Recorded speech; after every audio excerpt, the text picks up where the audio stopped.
अत्यंत काळा दिवस हा दिवस का उगवला असं वाटतंय मनाला की 28 जानेवारी का उगवला का उजाडलं. कारण महाराष्ट्राला असणारा एक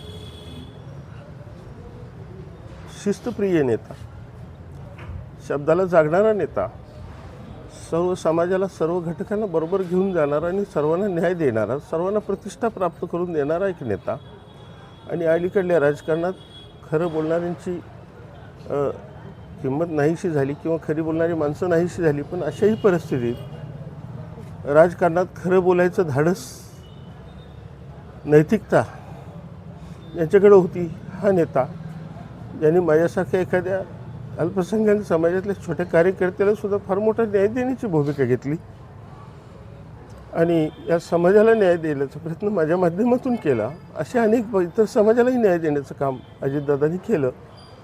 ज्यांच्या जीवावर आणि ज्यांच्या ताकदीवर, ज्यांच्या वलयावर आम्ही सर्व कार्यकर्ते जगत होतो आणि समाजकार्य करत होतो, समाजात काही चांगल्या वाईट गोष्टींना आम्ही मदत करत होतो, वावरत होतो, तोच नेता आज आमच्यात राहिला नाही. त्यामुळं आम्ही सर्वजण पोरके झालो आहोत हे नक्की आहे. या पुढच्या काळात पक्षाची बांधणी, पक्षाचे नेतृत्व काय भूमिका गेली हे मला माहिती नाही, आज सांगता येणार नाही.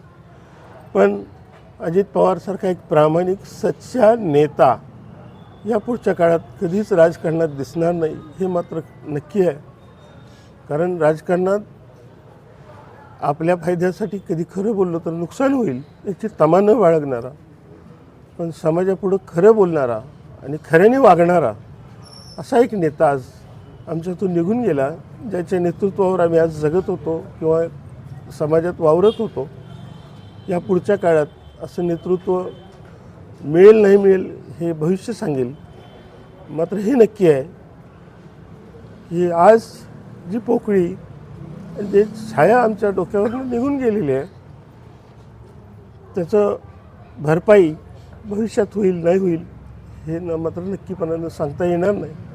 पण अजितदादांच्या निधनामुळं महाराष्ट्रातलं नव्हे तर सर्वच घटकांचं, सर्व समाजाचं, राजकीय क्षेत्राचं विशेष करून फार मोठं नुकसान झालं आहे.